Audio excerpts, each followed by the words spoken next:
Donc, merci à tous et à toutes d'être là.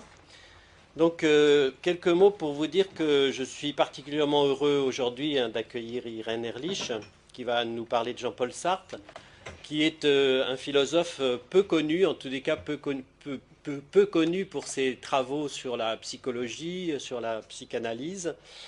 Et je ne sais pas si vous avez vu le film d'hier soir qui retraçait une partie de sa vie avec Simone de Beauvoir. On était dans l'actualité. Le film s'intéressait plus à sa vie sentimentale que à sa vie intellectuelle et à sa production intellectuelle.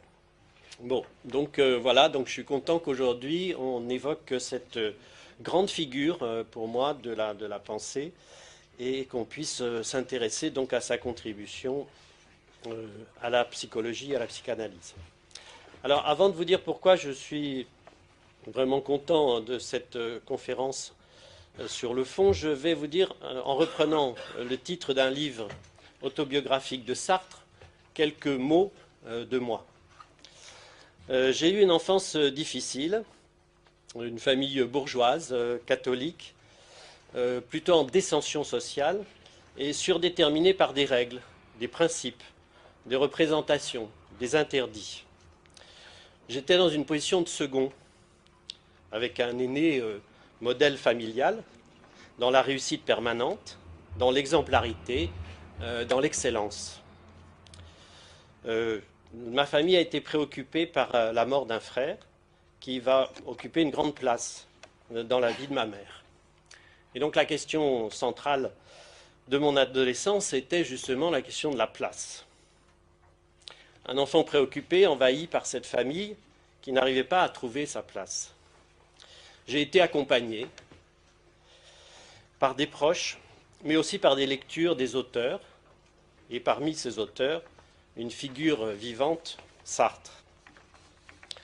Je pense que ce livre, L'existentialisme est un humanisme, a été une révélation pour moi, parce que j'ai découvert vraiment un auteur, au sens plein du terme. Pas seulement un auteur de romans, de pièces de théâtre, d'essais, pas seulement un auteur d'ouvrages théoriques et philosophiques, mais aussi un auteur de sa vie et de sa relation avec une femme, Simone de Beauvoir, couple non marié, athée, marxiste. Et par rapport à mon modèle familial, je découvrais qu'il était possible de vivre autrement. Sartre énonçait le primat de l'existence sur l'essence. Il était donc possible de partir de soi-même. Il était donc possible, vous voyez l'émotion, d'exister en référence à trois notions importantes pour moi au moment de mon adolescence: la liberté, la responsabilité et la nécessité de faire des choix. En situant la question du devenir sujet de ma propre vie au cœur de la tension dialectique entre déterminisme et liberté, Sartre m'a permis de trouver un chemin avec d'un côté la pensée idéaliste, familiale, pour laquelle la pensée est première, le Verbe s'est fait chair, Dieu est à l'origine de tout, et puis de l'autre, le matérialisme dialectique. Long chemin qui me fera rencontrer d'autres auteurs, Marx, Nietzsche, Freud, et ensuite, bien sûr, tous les contemporains de la sociologie et de la psychosociologie. Pour ceux qui me connaissent comme coach et formateur de coach, vous savez combien cette référence à Sartre est importante pour moi. Je me situe du côté des coachs critiques, qui se situent clairement du côté de la liberté du sujet, qui accompagne le passage d'un coaché d'une position d'assujetti à sa situation, à son histoire, à une position de sujet, libre et conscient de son histoire.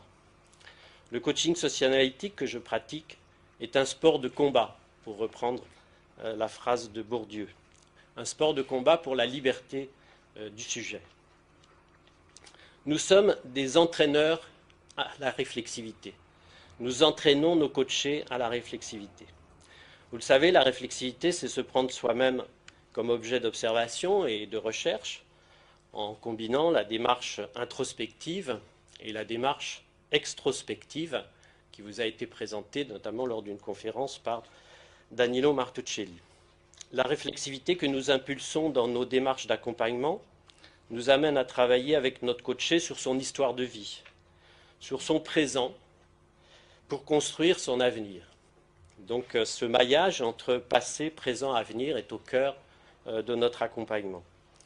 La démarche de l'autobiographie réflexive que nous enseignons et que je pratique permet la mise en connexion des éléments constitutifs de la personnalité du coaché avec les situations professionnelles dans lesquelles ces éléments se répètent. C'est cette mise en relation suggérée par le coach qui permet et soutient la réflexivité du coaché analysant. Pour en revenir à Sartre, la méthode progressive régressive proposée par lui pour analyser la praxis humaine part du projet.